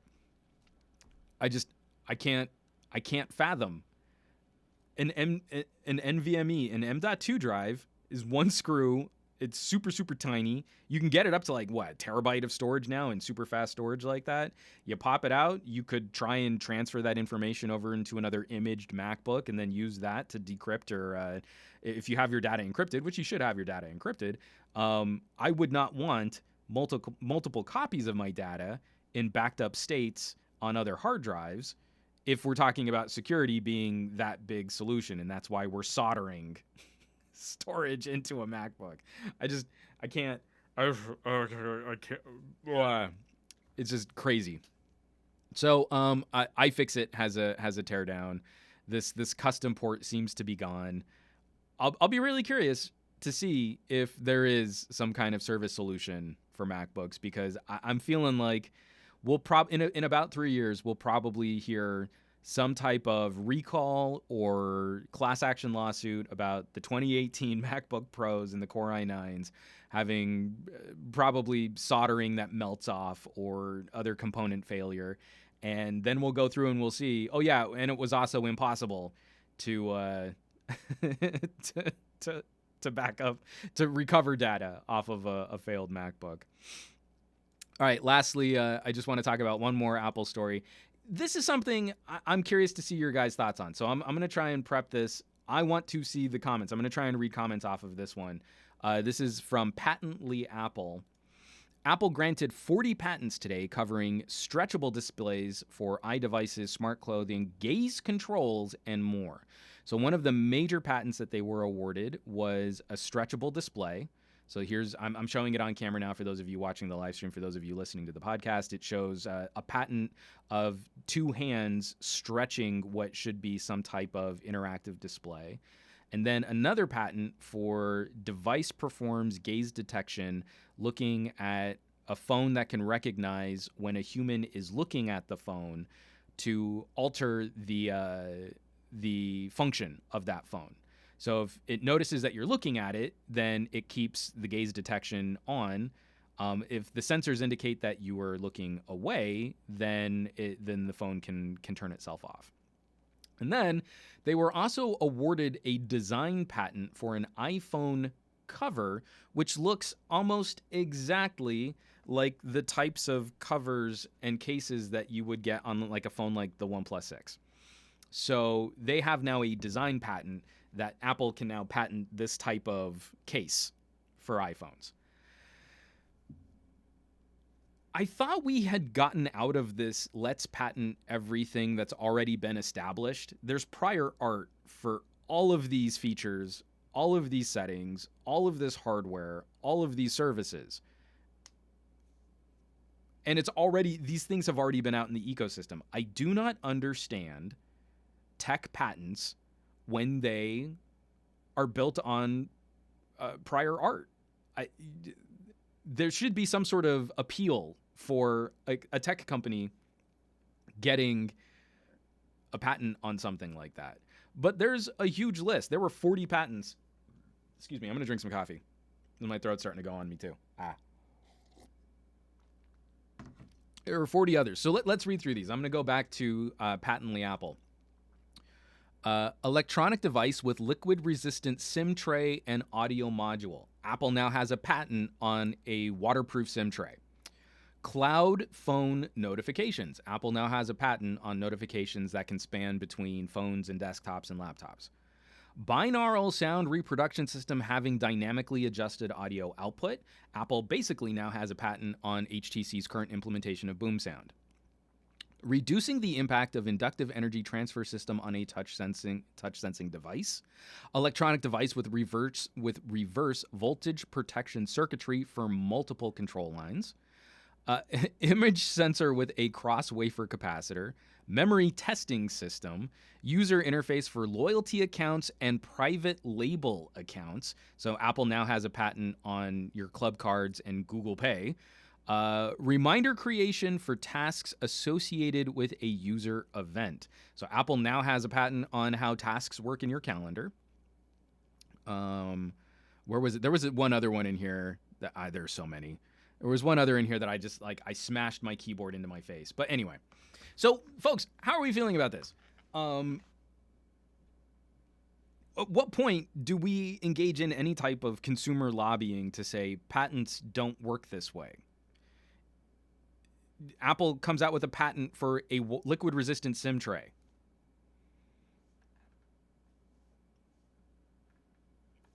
Galaxy S7. This frustrates me to completely losing the ability to speak and communicate in any type of I just broke again. It just broke me again. And so we know Apple has an army of lawyers. Are these things even like defendable or defensible? How do you using magnets to detect a state of a cover on a mobile device is now a patent for Apple. You know, like the little magnetic sensors that used to be in Samsung cases and have been used in so many other applications. Now Apple has a patent on magnetic sensors in a case. I just this is ridiculous. I really do wish. I'm going to look it up. I want to see if the U.S. Patent and Trademark Office has any kind of process for disputing a patent. That could be kind of interesting. One patent that I do hope we see executed, though, this one is kind of interesting. because the only other phone I can think of abandoned this style of camera is a patent on a camera lens filter. That could be kind of cool. I don't know that anyone's really employed a proper lens filtering system on a smartphone in a way that we've seen before. So if Apple has a solution for filtering, so again, being able to move parts around in a smartphone camera like that, I'd love to have a neutral density filter built into my phone camera. That would be pretty epic. Because the closest I think that we'd have was the actual mechanical shutter on the Lumia 1020.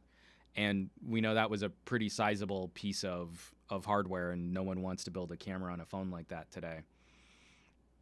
From FE1538C, by the way, I patented 0, 1, and tomorrow I break all computers on the planet. I patented binary. I patented a method of communicating involving only a positive and negative delineators. I don't know. This is nuts. Super frustrating. Okay, so I've been getting a bunch of questions, folks. I also have some tweets that came in, things that we can talk about to wrap this show up. We've got about 20 minutes here. From Andrew Wallace, big question on using the Pebble. So last week, or actually closer to the weekend, I tweeted a photo that my current combo, I still have my SIM card in my BlackBerry Key 2, and I've paired it with my Pebble. I flashed it over to the Rebel firmware, the Rebel software, and this has been a great combo. I really like this combination. Going back to a Pebble, it's funny how much I missed the simplicity and the responsiveness of the Pebble smartwatch. This is still, I think, the absolute best implementation of a wearable notification system. And it really, I mean, especially in, because I still have my watch, my Huawei watch. It was on the charger. I don't know if it stopped charging. Oh, no, there it is. It just lags like crazy whenever I want to do anything on it. And like, I'll try and swipe. Nope, didn't register that touch. Let me tap it. Did it do anything? Nope. Okay, let's try and swipe it again. Let's try. Oh, wait, nope. Now it finally brought down that little control panel. That's unusable on your wrist. And I just didn't realize how how much of a lobster pot effect had happened in how poor Android Wear and Wear OS has become. Because every successive generation of Android Wear and Wear OS has gotten worse on the current hardware than the generation before it. So, like I have a first generation Huawei watch, which after, the Wear OS came out is now kind of unusable in how slow and laggy it's become. The most beautiful smartwatch that's ever been made, IMO, and I don't ever want to wear it because it's just terrible to interact with. From Aditya Anil, a Key 2 paired with a Pebble, that's battery life heaven. It is! That's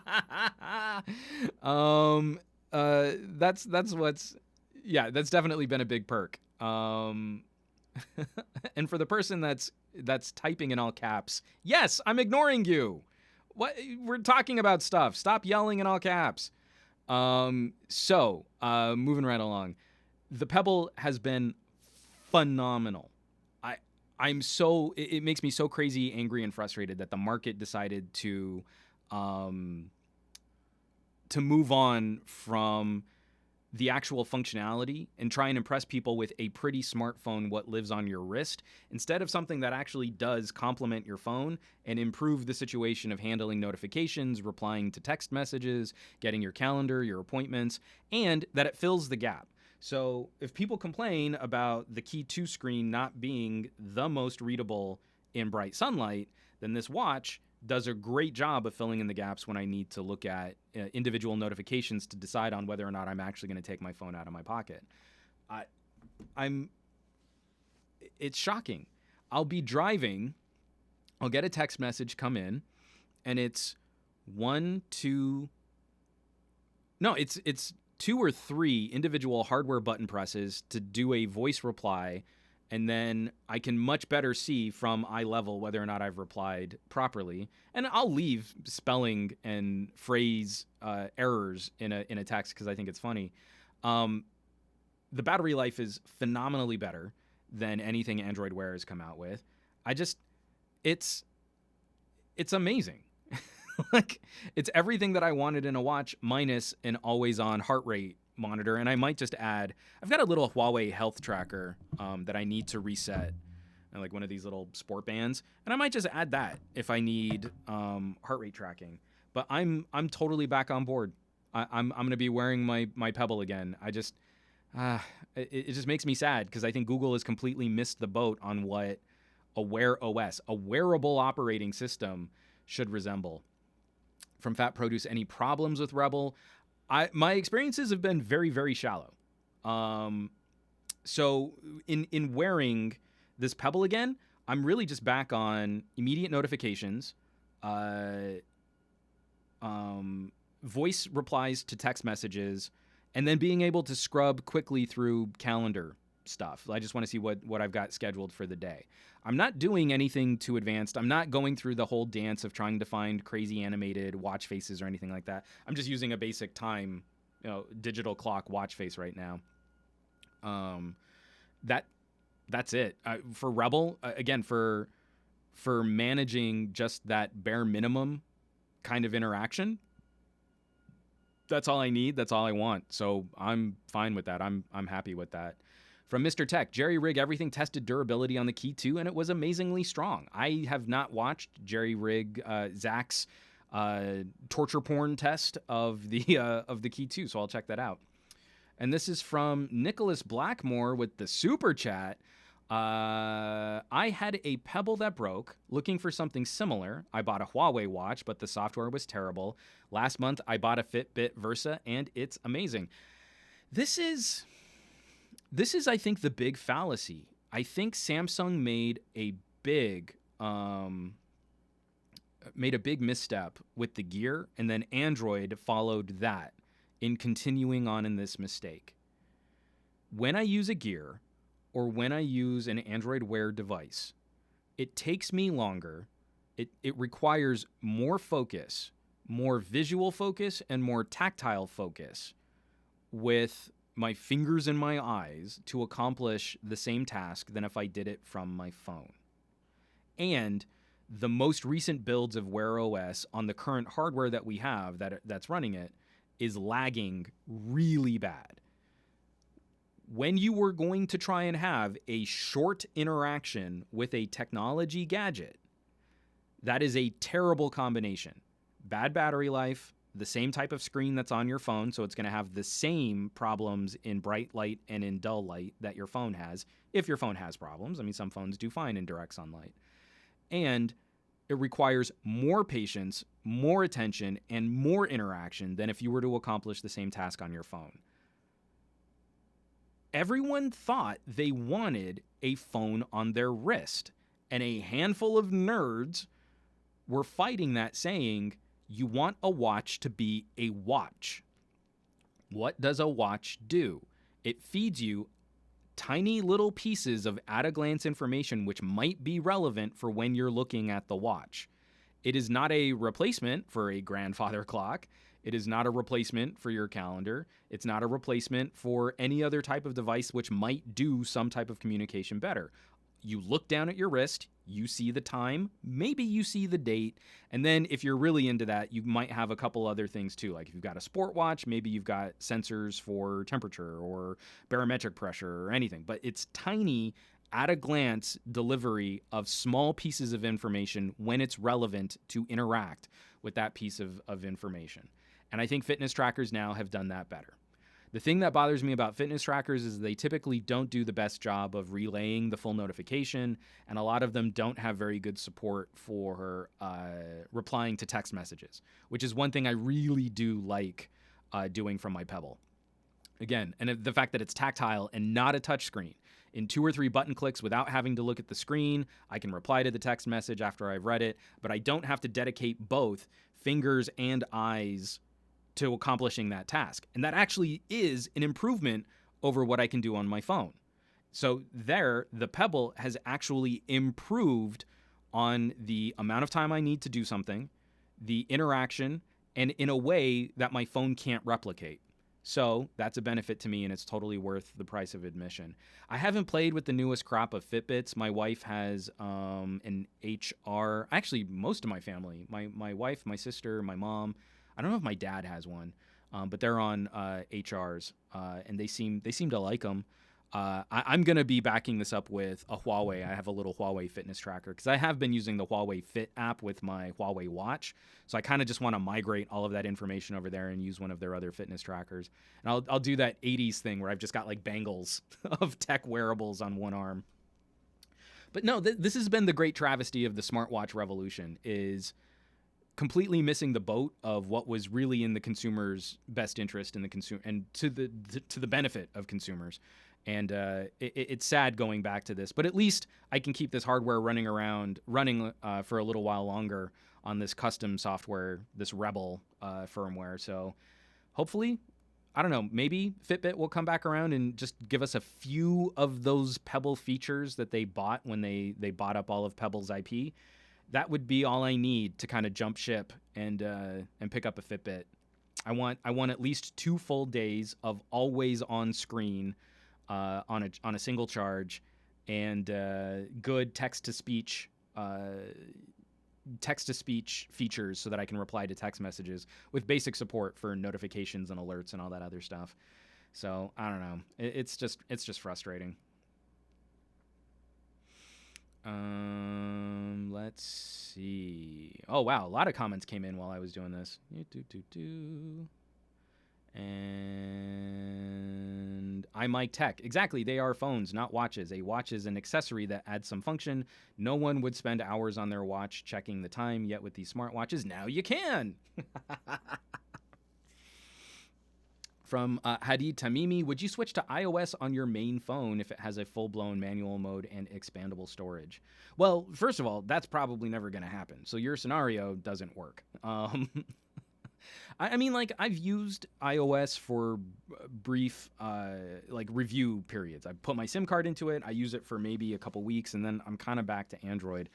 I think it would still take a while for me to put my eggs into Apple's basket, but they currently aren't delivering the hardware or the services that I care about, so they're not the right product for me. I still recommend them to some family and friends. I've been a little bit more critical of some of their business practices of late, especially over the last couple of years, but there just isn't anything in the iOS ecosystem that really draws me to preferring their platform, and there would be a few things I would miss from Android land. I mean, even down to a couple individual apps that I don't think I can fully replicate. So that's I don't know. It's not to say that they couldn't surprise me in some future update, or maybe Google goes off the deep end with Fuchsia, and then we're all kind of locked down. We don't know where to go next, and maybe Apple makes the most sense after that. But for both of us, for both my wife and I, neither of us are particularly impressed with what Apple has been doing. From Gabaletta, I hardly use of the apps in my smartwatches. I mainly use them from time, notifications, quick reply actions, and payment. We don't need a lot. In fact, the more streamlined a smartwatch or a fitness tracker becomes, the better it is to use. From Fat Produce, you have to donate on Rebel to get voice response or weather info. Unfortunately, anything server side. So yeah, for them to operate their servers, and I did pay. So I don't know if I'm going to continue paying for that as a subscription, but we'll see. If I can't live without my Pebble, or I can't find another solution, then we'll go from there. And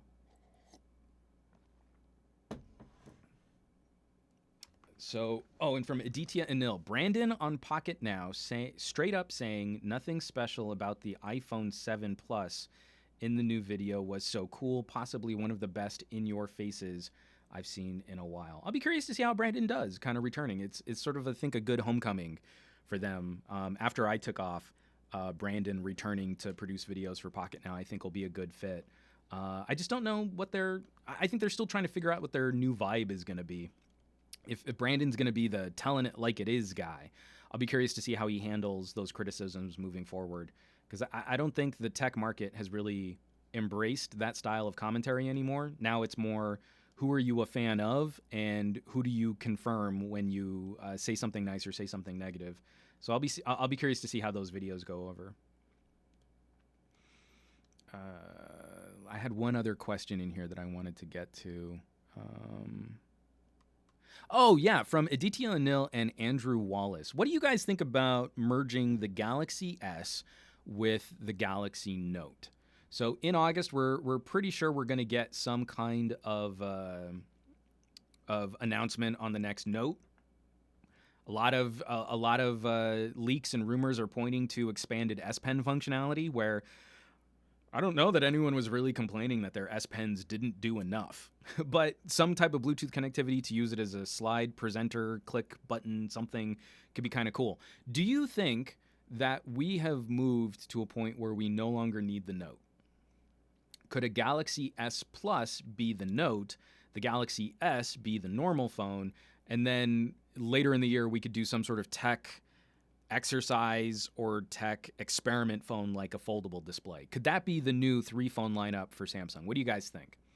Steve Desroches already saying, to me, the Note just became the S with the S Pen. All right, already on board there. From Craig Duncanson, I actually thought they would combine the S series after the Note 7 debacle. I think a lot of us were thinking they would get rid of the Note name, right? Well, the Note used to explode, so this is the Samsung Galaxy Scribe.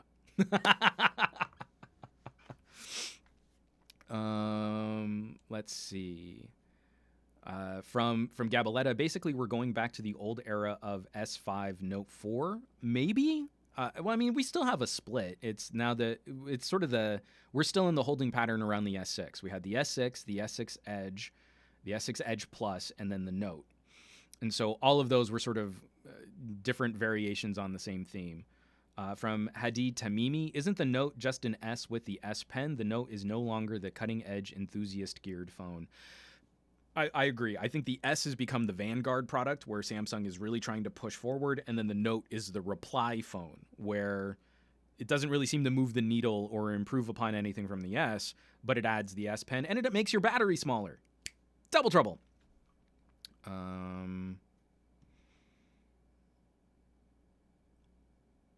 From Richard Bainbridge, would you like there to be more than 2 mobile operating systems? Would love web apps to take off just for the hope of different OSs taking advantage of not requiring apps. I've been a long-term proponent, or at least a long-term cranky criticizer of the fact that we currently only have 2 major operating systems. I think any market starts to feel stale when there are only 2 major competitors driving decisions in that market. And it's really the saddest that we had BlackBerry OS trying, we had Windows Mobile or Windows Phone OS trying, and we saw some really exciting ideas coming from BBOS 10 and Windows Phone around Windows Phone 8.1, especially after the Denim firmware. I really feel like we've kind of just been holding on new, exciting implementation of products and data and services since the fall of Windows Phone. Not to say that, Windows Phone would have moved the needle, but when you have any type of distant third place, that can act as a disruptor. And Apple or Google has to pay attention to any potential shift in market. When Windows Phone was starting to occupy close to 10% of phone sales in Europe, that moved the needle, especially on Google trying to find solutions for cheaper Android handsets, of trying to support lower power hardware. And now look at the types of phones you can get for like $200 are so much better than before the Lumia 500 series. Before the Lumia 500 series, $100 smartphones were abysmal, were terrible. And now, like a $200 Honor or a $200 Motorola is a better phone than where we were with flagship phones a couple years ago, right? Several years ago, not like 2 years ago, but like 3 or 4 years ago. So you're getting a lot more phone at that entry-level price, and I wholeheartedly celebrate Nokia for helping us usher in that more democratized, less expensive smartphone experience. Without that, I kind of feel like we're all just waiting for whatever's going to replace the smartphone now. I think we've kind of given up on any type of new or radical improvement to the hardware, and instead incremental improvements, incremental updates, and then trying to impress people with bezel-less design is kind of the only thing that we have to look forward to on this metaphor of hold rectangle, touch square, get app. Now we're done. That's peak smartphone as far as I'm concerned. From iMike Tech, back to Samsung. Yes, please merge the S. Please merge because the S is pretty much already the Note just without the pen. There is no longer a substantial differential between the two. From Renato, when the Note launched, the former S Plus model will be so much cheaper than the Note argument is difficult. And when the S Plus launches the next year is the same with the last Note. From Aditya Anil, as long as Samsung manages to create some distinction between their lineups, I am for that change. As of right now, the S and Note lines are very similar. Some other people bringing up Xiaomi. I actually finally got my hands on one, so I'll be able to talk about that soon. From Indian Libertarian, wouldn't you love a Note with a 5,000 milliamp hour battery? I've mentioned this on the podcast numerous times. If you have a Galaxy S active, I absolutely would have killed for a Galaxy Note active. Make it thicker, make it more durable, and put in a much bigger battery. Would have been awesome. So here's the last question. A lot of people out there, we should merge the S, we should merge the Note. They're already practically the same thing. Will you go out and buy a separate stylus? Especially a stylus that probably doesn't have a silo built into the body of the phone. Because that to me is the last major sticking point for fans of the Note who really use the S Pen. It's the fact that the S Pen has a home inside the phone. And if we go to the Galaxy S just having stylus support, but that not being a major factor of the phone, I don't think that will be a successful strategy for an accessory purchase. You know, it's kind of like an iPad and the iPad Pencil. It bothers me that the pencil doesn't live in the iPad. Like, it's something I need to keep track of, as opposed to when I'm done using it, I just pop it into the iPad and I get on with my day, I get on with my life. So that to me is the last thing. I think the Note will continue to exist as a separate branded product so long as the sales point to that accessory needing to live inside the phone. So I don't know. From Ameners, I wouldn't, but I know a lot of people who use wallet phones that probably wouldn't mind if it slotted into their wallet case. Okay. From iMike Tech, all caps, hell no. If there is going to be an S Pen functionality, then there needs to be a home. This is my frustration with the Apple Pencil. I miss my Note Pro tablet for that one reason. From Farid, Samsung could just make a proprietary case with a stylus silo and with power delivery. From Aditya and Nil, no, haven't used the stylus on my Note Tab 10.1. Wouldn't use it on my phone either.